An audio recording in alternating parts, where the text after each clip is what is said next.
여러분들이 모세라면은 이스라엘 백성을 이끌고 이제 가나안에 들어갑니다. 그럼 가나안에 들어가는 이 이스라엘 백성들을 향해서 여러분들이 모세야지. 그럼 무슨 얘기를 하게 될까요? 야, 가나안 여기 있으니까 잘 먹고 잘 살아라 이럴까요?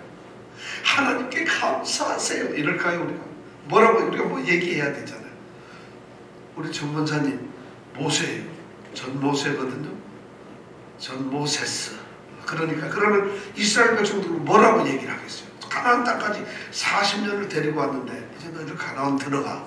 그럼 마지막으로 들어가는 이스라엘 백성들을 향해서 무슨 말을 하면 좋을까요? 네?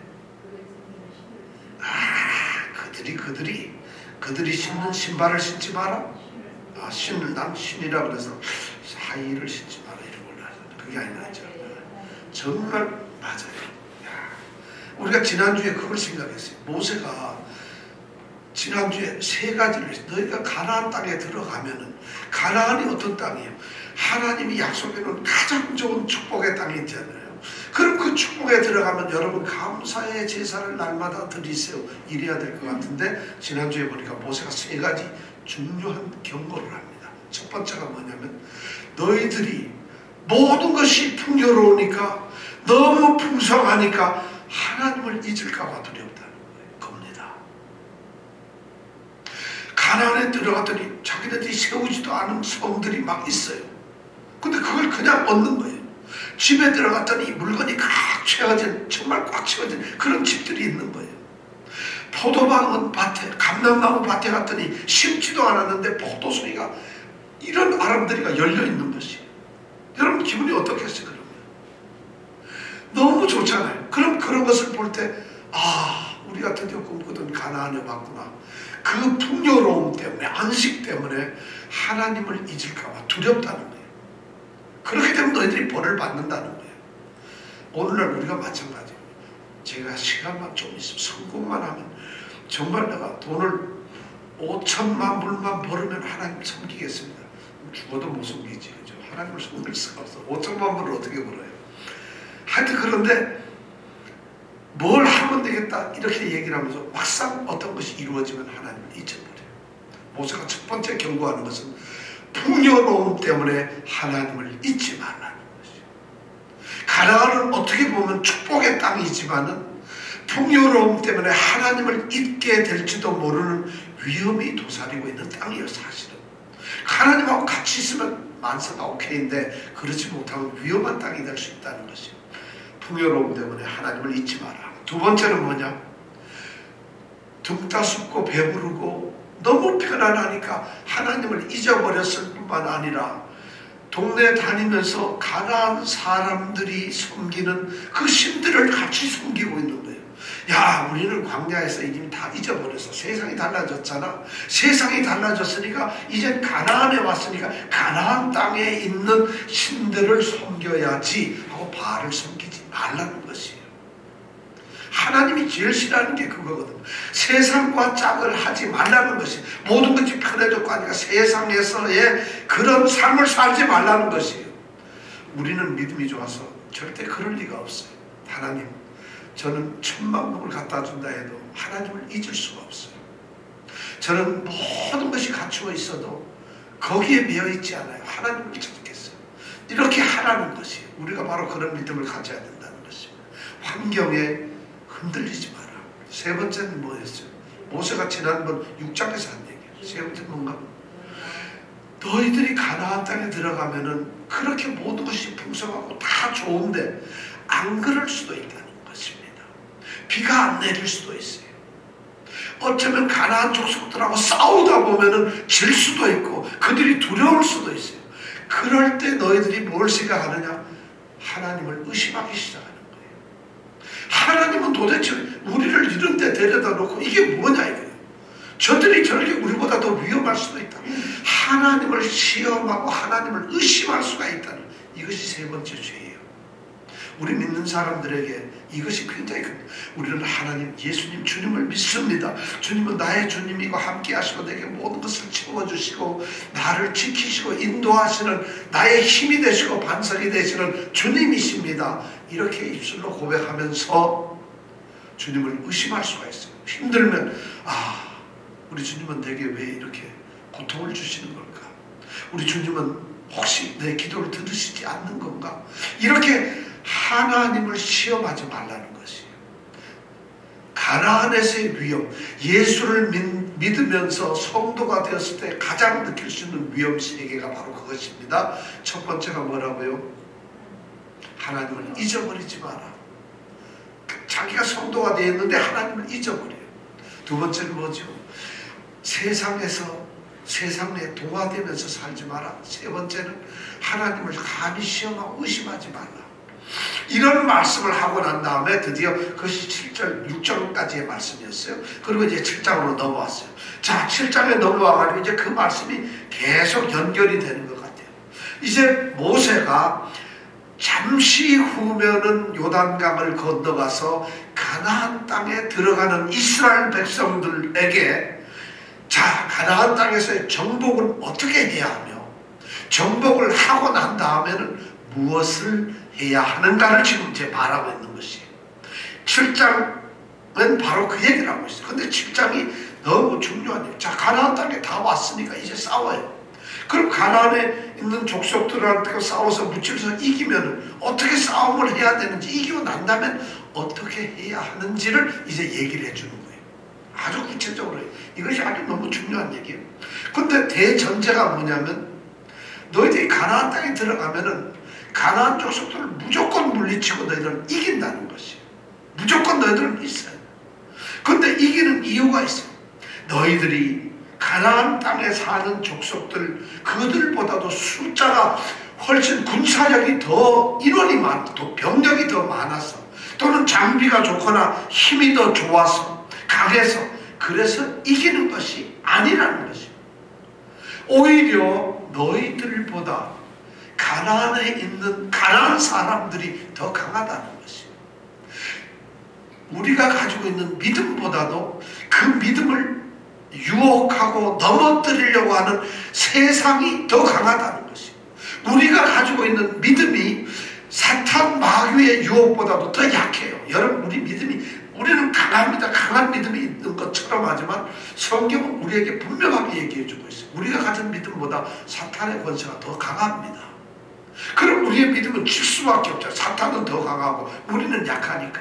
그럼 우리는 이 사탄을 이기려면 어떻게 해야 돼요? 하나님이 능력을 주세요. 성령께서 힘을 주세요.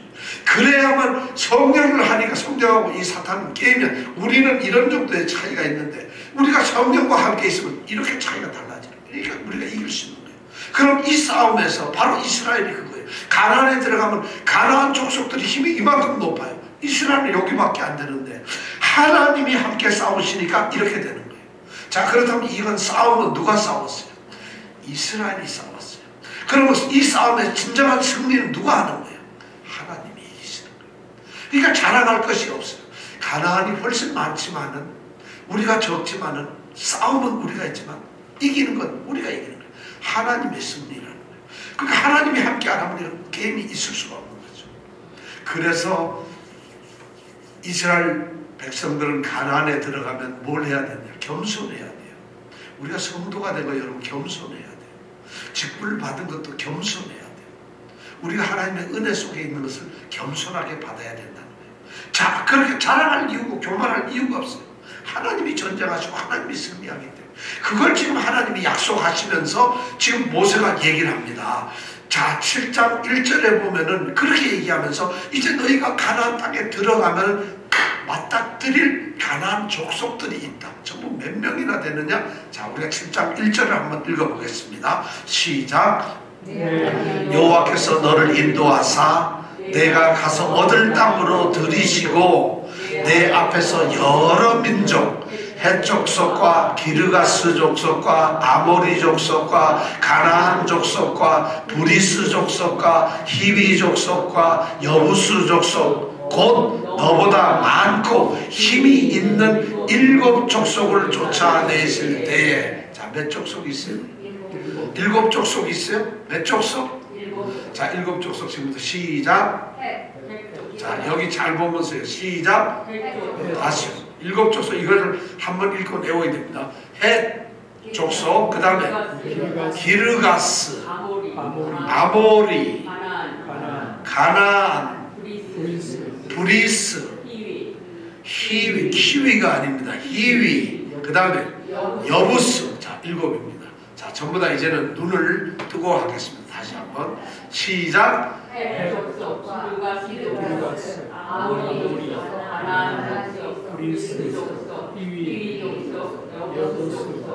자, 전부 몇 개요? 일곱 족속. 이걸 다 합치면 이스라엘보다 수가 훨씬 많아요. 가나안 땅에는 지금 그 일곱 족속이 살고 있는 거예요. 실제로는 가나안 족속이 다른 성경에 뭐 12족속도 나오고 뭐 여러 가지 많아요. 근데 여기서는 대표적으로 일곱 족속만 얘기하고 있어요. 그래서 우리가 보통 얘기할 때 가나안에 일곱 족속을 무찔렀다, 가나안에 살고 있는 일곱 가나안 족속을 무찔렀다, 이렇게 말을 합니다. 그러니까 우리가 어디 가서 얘기를 할 때 이스라엘 백성이 광야 40년을 지나서 가나안 땅에 들어가서 몇 족속을 물리쳤다? 그렇죠. 일곱 족속을 물리쳤다. 이렇게만 말하면 장로님들이 뭐라고 그래? 일곱 족속이야? 이거 굉장히 중요한 겁니다. 몇 족속? 그런데 일곱 족속이 누구냐?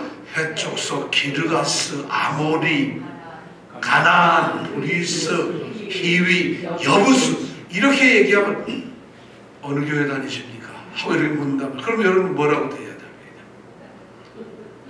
이렇게 된다는 거예요. 그러니까 이 7장 1절이 굉장히 중요해요. 그 일곱 족속하고 지금 싸우러 가는데 일곱 족속 무찌른다는 거예요. 자, 여러분 일곱 족속 중에서 혹시 이름 들어본 거 뭐가 있어요?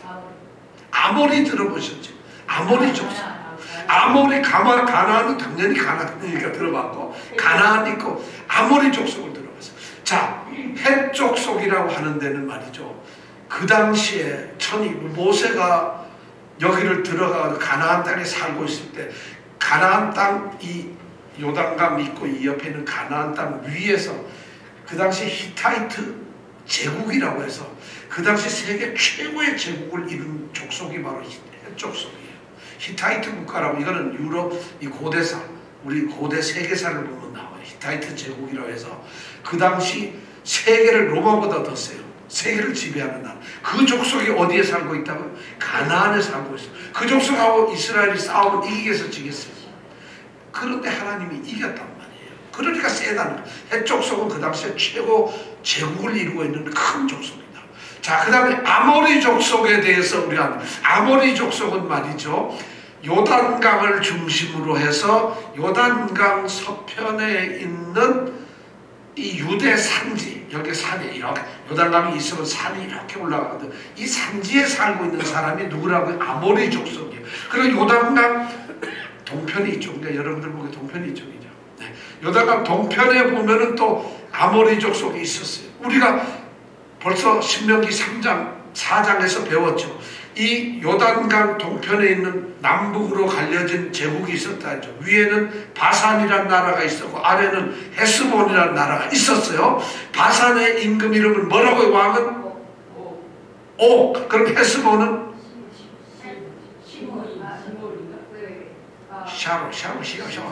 시온.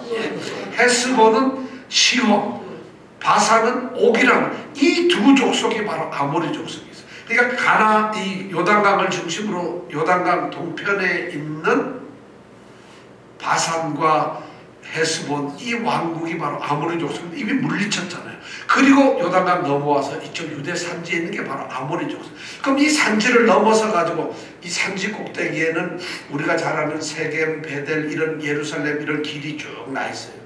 그럼 그걸 또 쭉 내려와 가지고 오면은 요단강이 되죠. 그럼 그 요단강 쪽에 내려가 가지고 이쪽 건너면, 이 요단강을 건너가 이제 산등성에서 이제 올라와 가지고 내려가면 여기가 지중해예요.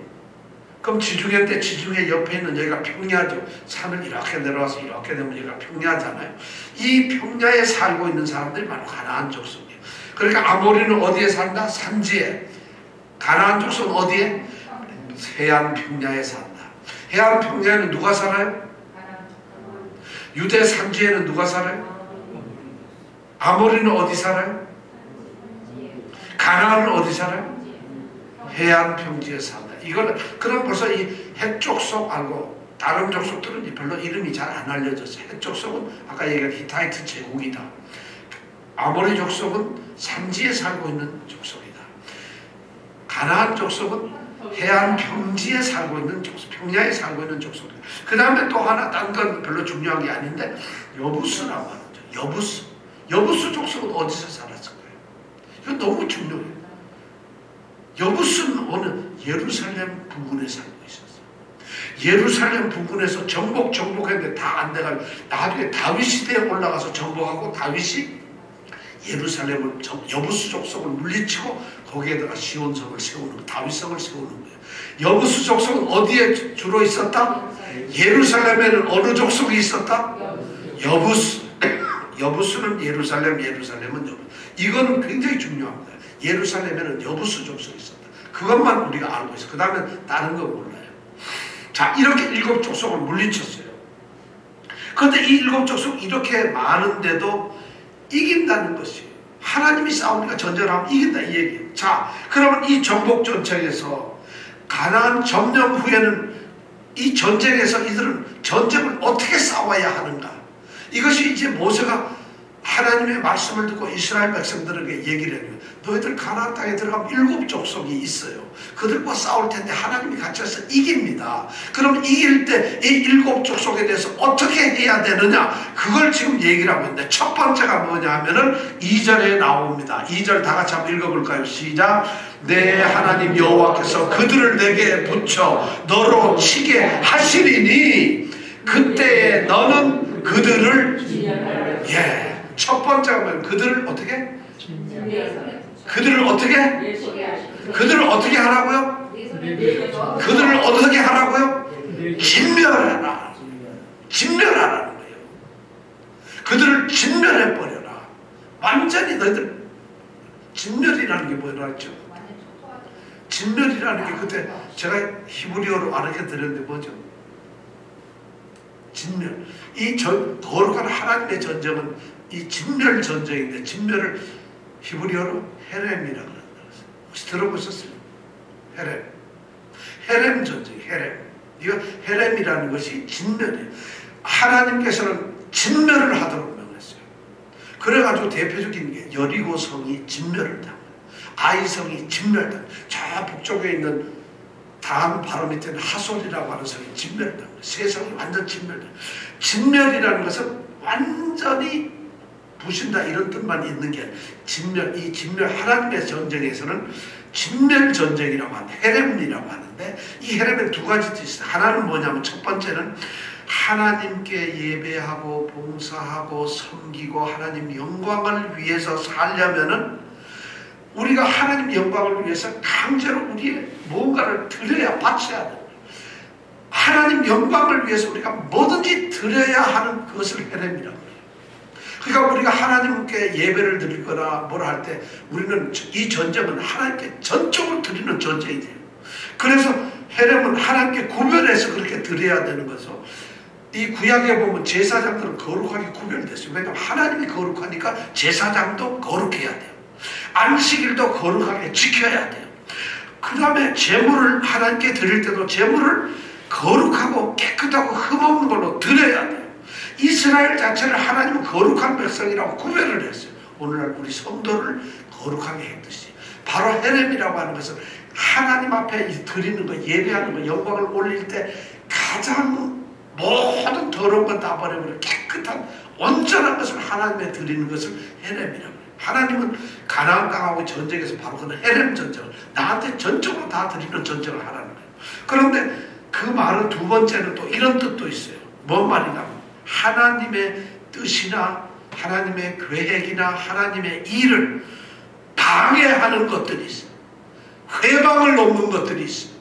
하나님의 일을 가로막는 것들이 있어요. 그런 것들은 강제적으로 파괴, 철저하게 부셔버려야 돼요. 이것이 바로 헤렘이에요. 그러니까 하나님께 드려야 될 것은 철저하게 드려야 되지만 하나님을 반대하는 것은 어떻게 해야 된다? 철저하게 부셔버려요. 이게 하나님의 성전이에요. 그러니까 여기서 진멸하라는 걸 완전히 빠서 완전히 흔적도 없이 만들어버리라는 거죠. 이것이 하나님 전쟁이에요. 왜 그러냐? 하나님의 전쟁이에요. 하나님은 이 가나안 7 족속하고 싸울 때 제발 너희들이 가서 싸울 때 그들을 쓸어버려서 없애라는 거예요. 우리 생각에는 여리고성을 딱 들어가니 하나님이 6장에 보면은 우리가 짓지도 않은 성이 그대로 있는데 다 우리가 갖는다 그랬는데 하나님이 정작 말씀할 때는 다 없애버려요. 그러니까 여리고성을 들어갈 때 완전 불태워가지고 거기서 말이죠. 동전 하나, 시루라기 하나 못 가져요. 근데 원래 누가 훔쳐나왔다가 그 사람이 죽죠. 배신을 따는 사람도 죽죠. 바로 그런 식으로 이 여리고성을 그렇게 진멸할 수 있다. 사람, 애, 어른 할 거면 다 죽여야 돼요. 집 다 불태워야 돼요. 그 다음에 옷이고 뭐고 낙태옷이고 뭐고 다 불태워 완전히 없애버려야 돼요. 이게 무슨, 왜 하나님은 그런 전쟁을 시킬까?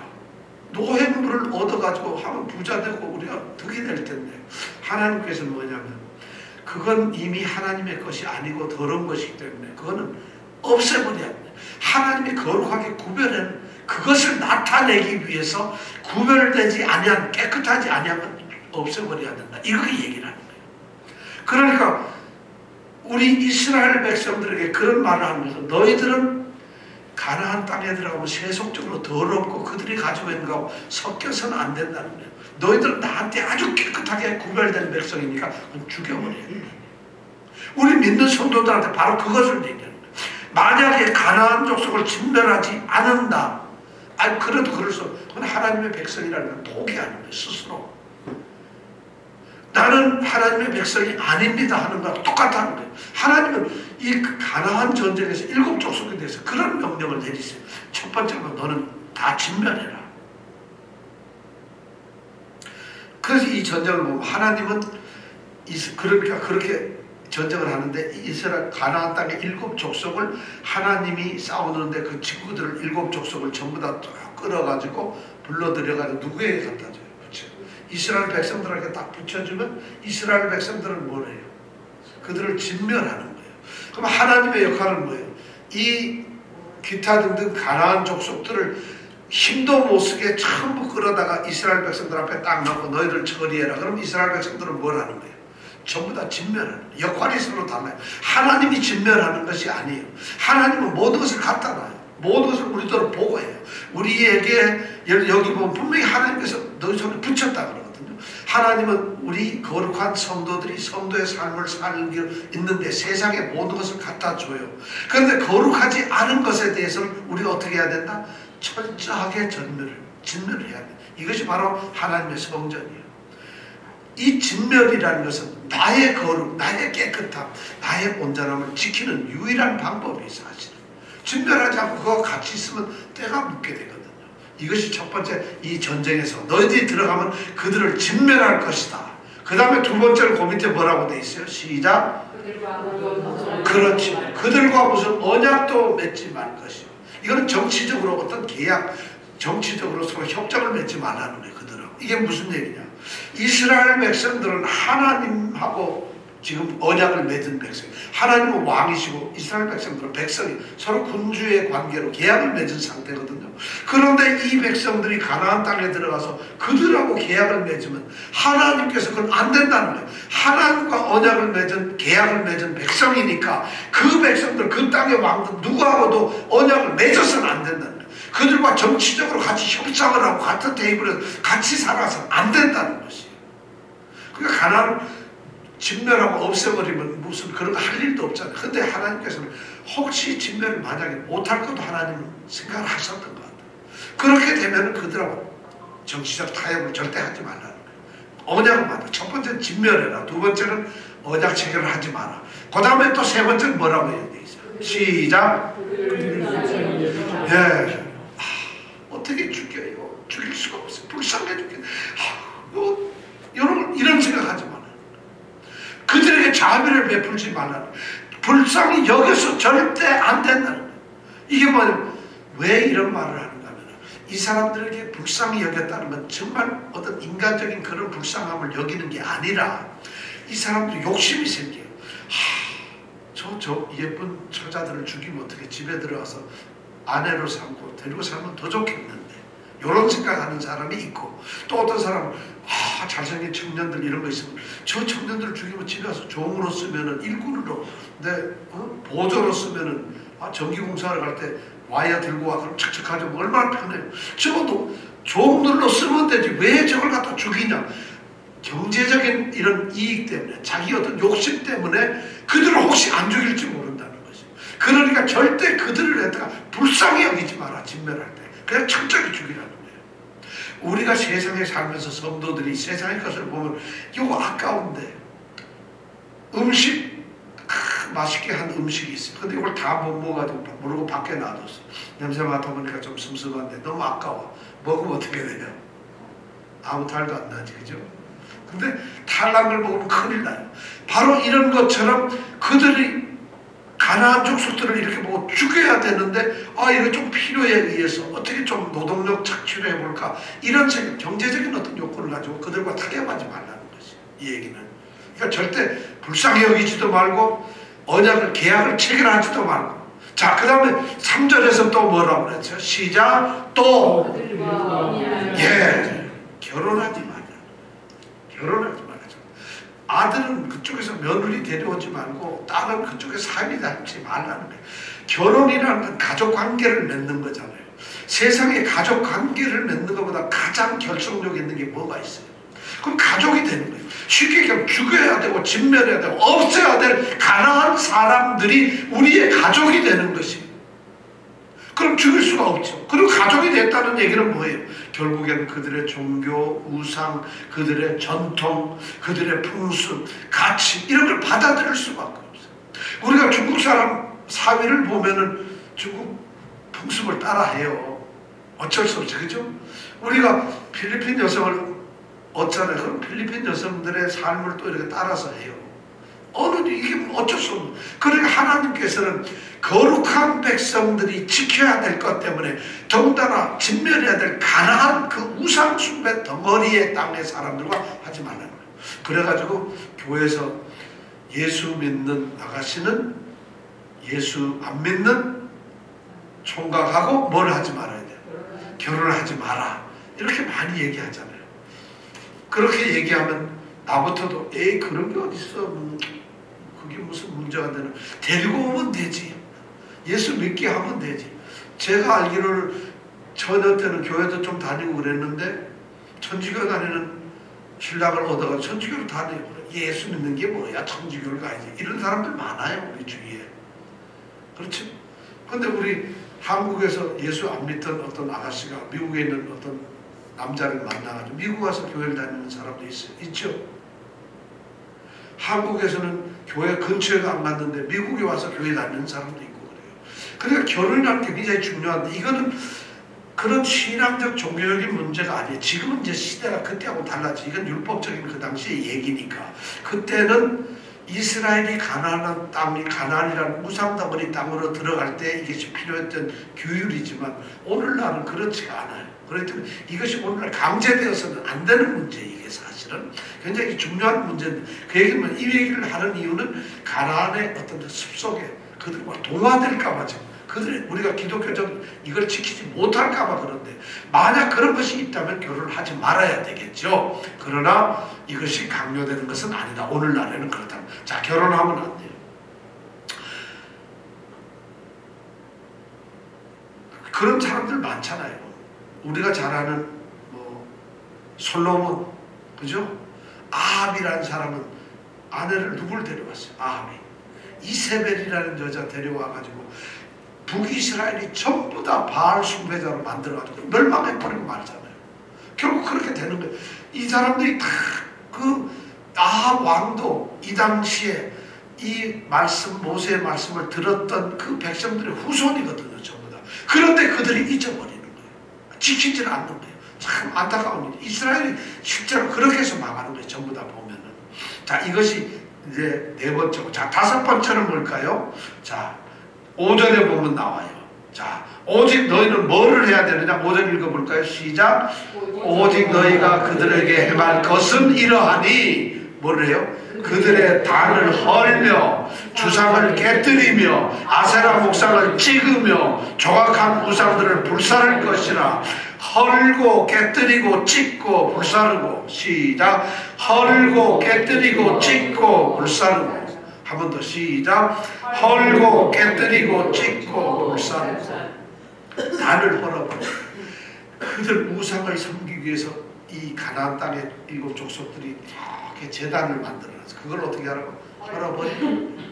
그 제단, 우상 섬기는 제단 헐어버리라. 두 번째, 주상은 뭐냐면 돌로 이렇게 그냥 뭐를 세워놨어요. 그다음에 우상, 그걸 어떻게 하라고? 깨뜨려라. 그 다음에 아세라 목상은 뭐예요? 나무로 아세라, 이 여신인데 아세라 상을 만들어 놓은 목신데 그걸 어떻게 버려라? 찍어? 뭘로 찍어요? 도끼로 찍어요. 근데 그 당시에는 철기 시대가 아니라서 도끼가 아직 없는데 어떡하냐? 뭘로 찍어야 돼? 돌로 찍어야 되죠. 자, 그때 여신이 이름이 뭐라고? 여자신이? 이 아세라라는 여자신인데 이 아세라 신의 남편은 누군지 아세요? 그 당시에 엘이라고 하는 남편이죠. 가나안 땅에는 남자 신은 엘, 여자 신은 아세라예요. 엘은 이 우리 성경에서 말하는 엘로힘 할 때 엘이 하나님이에요. 그러니까 바알 이 사람들도 그 사람들도 엘이라고 하나님을 불렀어요. 가나안 사람들도 이스라엘 사람도 엘. 그 당시에는 하나님이란 이 세상에는 모든 신을 자기들은 엘이라고 불렀어요. 근데 이 가나안 땅에는 엘이라는 신하고 아세라 신이 부부관계예요. 여기에서 애를 낳아요. 이 사람이 누구냐면 우리가 말하는 바알이라고 하는 신. 자, 바알의 아버지는 누구? 바알의 엄마는 누구? 예. 아세라의 아들은 누구? 예, 바알. 이거 알면 이것도 또 엄청난 거예요. 엘과 이게 아들의 바알. 맞죠? 그 이스라엘 이 가나안 땅에 보면 여신이 3명 있어요. 한 명은 아낫이라고 하는 사람. 아낫, 아스타롯, 아세라. 근데 이거 3개가 다 블레셋의 지명 이름으로 되어 있어요. 그러니까 블레셋 사람들은 이 가나안 우상의 여신을 심었다는 거죠. 그 다음에 조각한 우상을 불사르라. 나무의 돌을 이렇게 파가지고 모양을 만들어 놓은 우상이 있어요. 그거는 어떻게 하라고? 불을 태워버리라는 거예요. 자, 여기에 보면 단이 있다 그랬죠. 또 뭐가 있어요? 주상이 있다 그랬죠. 그 다음에 뭐가 있어요? 아세라 목상. 그 다음에 조각한 우상들. 이걸 가지고 어떻게 헐라, 깨뜨리라, 찍으라, 불사르라. 우리를 하나님께로부터 못 가게 하는 성도들을 가로막고 있는 성도들을 붙잡고 유혹하고 성도들이 빠질 수 있는 세상적인 모든 것을 우리는 헐어버려야 돼. 우리는 우리의 지식 속에서, 우리의 마음 속에서, 우리가 생각 속에서 세워놓았던 우리의 거짓된 재단들을, 우리가 섬기려고 했던 그런 것들을 헐어버려야 돼. 그리고 우리가 이것은 필요하다고 우리가 세웠던 그런 기둥 같은 것을 다 우리는 어떻게 해야 돼? 깨뜨려야 돼. 그 다음에 거기다 우리가 새겨놓았, 이것은 중요해, 이것은 소중해, 그렇게 여겼던 걸 전부 하라는 거예요. 그러니까 우상 섬기는 모든 것을 없애버리라는 거죠. 이것이 모세가 이 가나안 전쟁을 하면서 이스라엘 백성들이 지켜야 되는 거예요. 왜 이스라엘 보고 이런 말을 할까요? 이렇게 말하는 이유가 이스라엘이 도대체 뭔데 왜 이스라엘 보고 가나안하고 싸울 때는 이래야 된다는, 진멸을 해야 되고 결혼도 하지 말아야 되고 세상에 막 이런 걸 시키는 이유가 우리가 뭔데 하고 이스라엘 백성들이 모세 선생님 우리가 도대체 누군데 왜 그걸 그렇게 해야 돼요? 그랬더니 그 대답이 바로 6절에 나옵니다. 6절 한번 읽어볼까요? 시작. 오케이. 너는 내 여호와 하나님의 뭐라고요? 성민이 무슨 말이에요? 거룩한 성, 백성민자. 거룩한 백성. 너는 내 하나님 여호와의 거룩한 백성. 거룩이라는 말이죠. 구별해낸다. 구별된 백성이라는 것이에요. 너희들이 가나안이랑 똑같이 개돼지처럼 살아가고 그냥 세상에서 살아가는 그런 사람들이라면 오케이 마음대로 살아라. 니네들이 가서 다녀서 절을 하든 뭘 하든. 그런데 문제는 뭐냐면 하나님 자신이 구별해낸 하나님 백성이라는 것이에요. 너희가. 그러니까 그래서는 안 된다는 것이에요. 그렇기 때문에 오늘날 성도들이 바로 세상을 향해서 그렇게 살아야 된다는 거예요. 그렇게 안 살면 난 성도가 아니라는 거예요. 이 하나님이 말씀하는 성민이라는 말에 오늘날 말로 하면 성도가 됐죠. 이 성민이라는 말.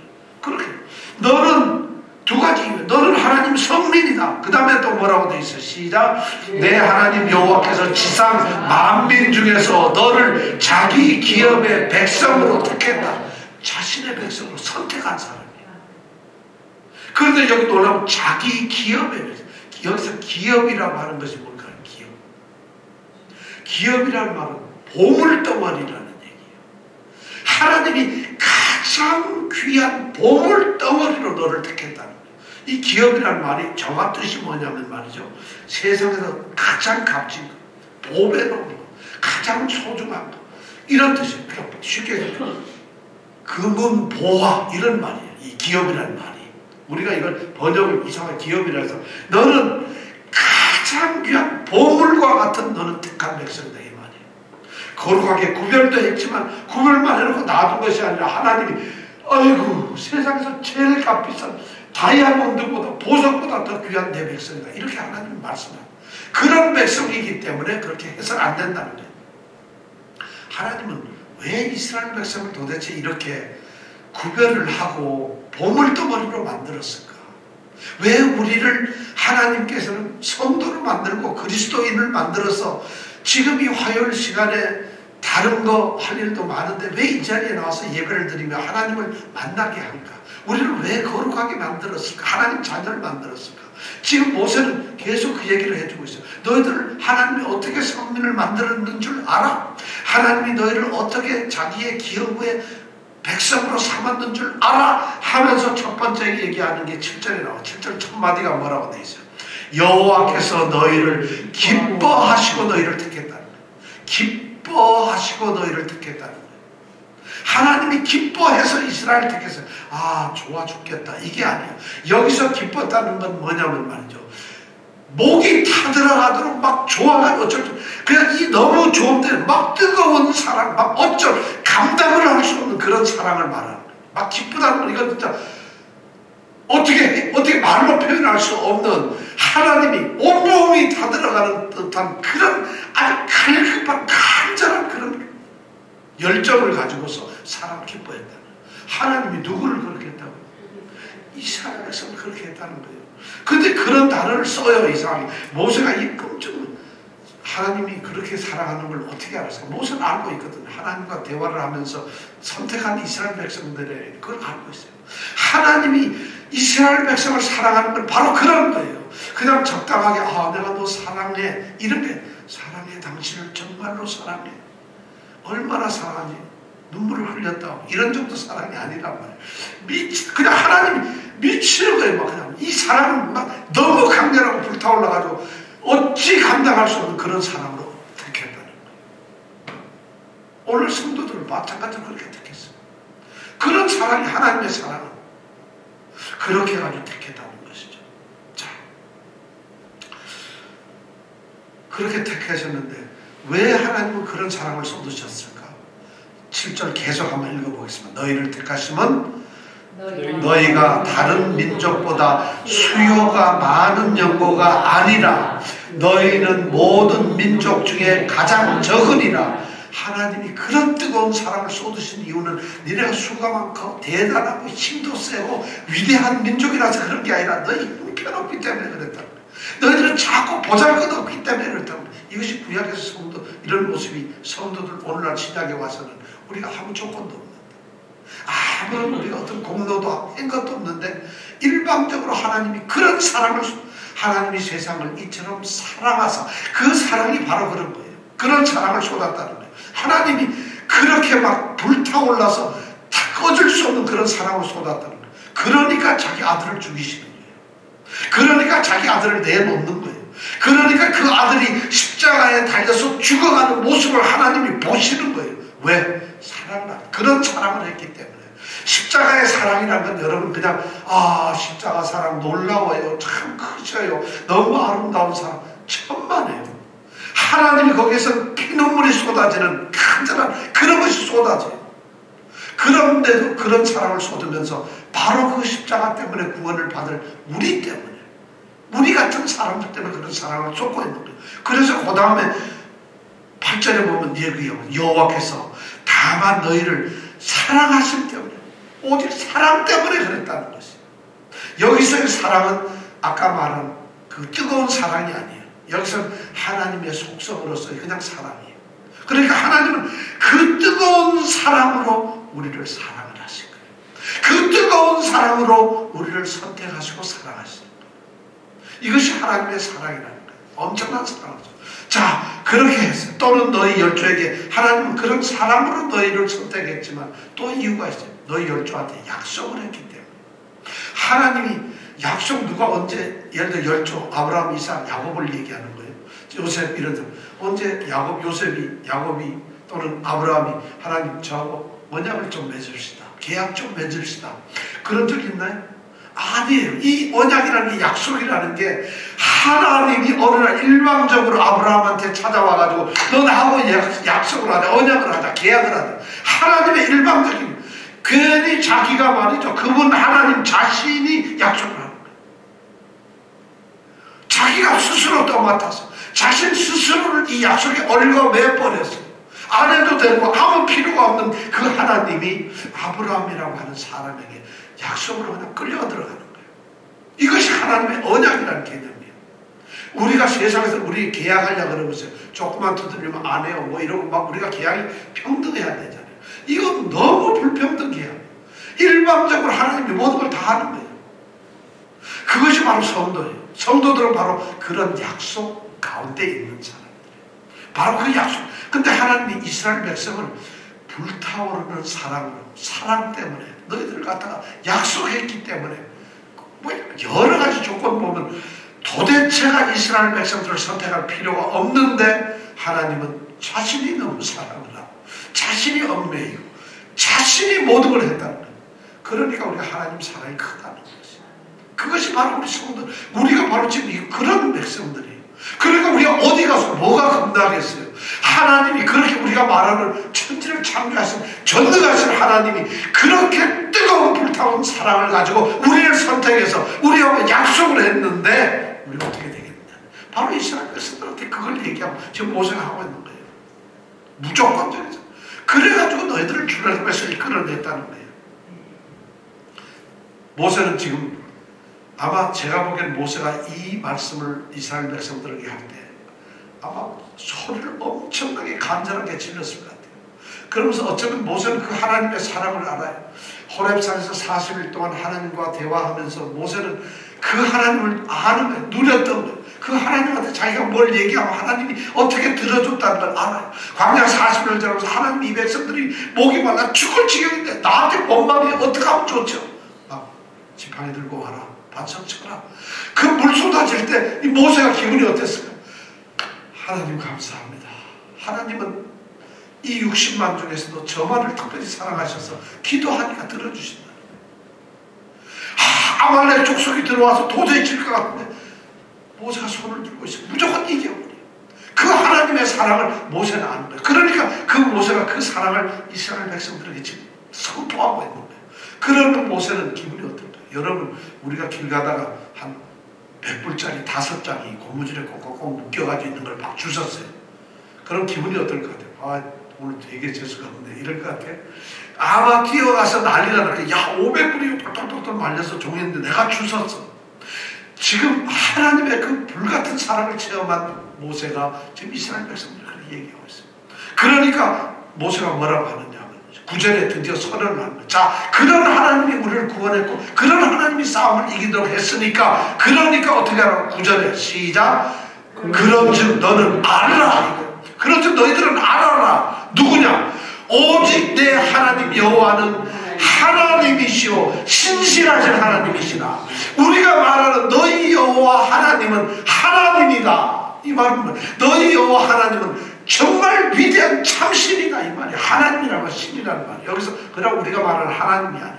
정말 너희 하나님은 정말 위대한 진정한 온 세계의 유일한 신이다. 이 얘기는 내 여호와 하나님은 내 하나님 여호와는 하나님이시다. 그리고 그분은 또 어떤 하나님? 신이시라는 약속을 받듯이 지키는 너희들에게 그런 하나님이시라는 거예요. 모세가 지금 그 얘기를 자 그러면서 모세가 얘기하죠. 자, 2가지 조건이 있어. 뭐라고 되어 있어요? 그를 사랑하고 그 계명을 지키는 자에게는 천대까지 그 언약을 이행하시면 약속을 그대로 다 지켜주시겠다. 그리고 인애를 베풀. 요 인애가 바로 사랑이에요. 그럼 그 앞에서 사랑과 여기에서 인애라는 사랑은 달라요. 앞에서의 사랑하고 여기서의 사랑은 달라요. 앞에 사랑은 아하브라는 거예요. 그냥 우리가 보통 말하는 그런 사랑을 말해요. 근데 요 인애라고 하는 사랑은 헤세드라고 하는 단어예요. 헤세드는 뭐냐면 약속된 사람에게만 주는 사랑. 그러니까 하나님은 우리에게 뭐래요? 사랑도 주지만 헤세드의 사랑을 주시는 거예요. 왜냐면 우리가 약속의 자녀니까. 근데 이 약속의 자녀들은 사랑 중에서도 특별히 선택된 특별한 사랑을 주시는 거예요. 우리는 바로 이 헤세드의 사랑을 받는 사람들이라. 이스라엘 백성들이 바로 그렇다는 거예요. 너희가 그분을 사랑하고 그 계명을 지키면 헤세드를 너희에게 줄 것이다. 약속의 사랑, 언약된 사랑, 은혜로운 사랑, 충만한 사랑, 특별한 사랑, 전혀 다른 사랑, 생각조차 할 수 없는 그런 헤세드를 우리에게 주신다는 거죠. 그런데 놀랍게도 그 다음에 10절에 보면 딴 거 있어요. 10절에 뭐라고 되어 있어요? 시작. 그를 미워하는 자에게는 당장에 보호하여 멸하시나니 여호와는 자기를 미워하는 자에게 지체하지 아니하시고 당장에 그에게 보호하시니 지키고 거역합니다. 하나님을 미워해요. 사랑의 반대는 뭐예요? 미움이잖아요. 하나님을 미워하는 자는 하나님이 지체를 안 하고 당장 즉시로 그를 보호를 해버려요. 미워해버려요. 왜냐하면 사랑이신 그분은 미움이 있을 수가 없기 때문에 함께 존재를 못해요. 하나님의 성품이 사랑이고 불같은 사랑인데 자신을 미워하는 걸 보면 그걸 같이 있을 수가 없어요. 하나님은 거룩한 분인데 거룩하지 않은 것들이 옆에 있으면 하나님은 받을 수가 없어요. 하나님은 빛이신데 어둠이 있으면 있을 수가 없어요. 같이 즉각 있을 수가 없어요. 있고 싶어도 안 되는 것이. 그래서 하나님은 우리를 거룩하게 만드시는 거예요. 왜냐하면 자신이 거룩하니까 우리가 가려면 거룩해야 되는 거예요. 하나님은 죄가 없으신 분이기 때문에 죄를 짓는 순간 우리하고 끝나는 거예요. 있을 수가 없는 거예요. 우리가 성도잖아요. 죄를 짓는데도 우리는 하나님과의 관계가 어떻게 될까요? 죄를 짓는 순간 하나님과 우리의 관계가 끊어지는 것이에요. 그렇지만 하나님이 진정으로 사랑하는 사람, 영원히 하나님 사랑 안에 있지만은 죄를 짓는 그 사람은 하나님의 관계가 어그러지기 시작하는 거예요. 왜냐하면 죄 없으신 하나님과 죄 있는 사람은 함께 있을 수가 없거든요. 그래서 그것을 모세는 알기 때문에 죄 없으신 하나님, 거룩한 하나님과 너희가 만약 그 하나님을 미워하는 그 순간 하나님과 우리 지체 없이 바로 그것이 드러난대. 우리가 수도꼭지를 틀면 물이 바로 나오듯이 전기를 꽂기만 하면 바로 불이 켜지듯이 죄 없으신 하나님 앞에 인간이 죄만 짓거나 미워하거나 하기만 하면 즉각적으로 하나님과의 관계가 끊어져 버리면 만다는 것이에요. 어쩔 수가 없다는 것이에요. 그래서 11절에 분명하게 선언해요. 그런 즉 어떻게 해야 될 것이냐. 11절 같이 한번 읽어볼까요? 시작. 그런즉 너는 오늘날 내가 내게 명하는 명령과 규례와 벽도를 지켜 행할지니라 하고 선언을 하는 것이 이스라엘 백성이 그래야 되는 것이. 기도하십시다.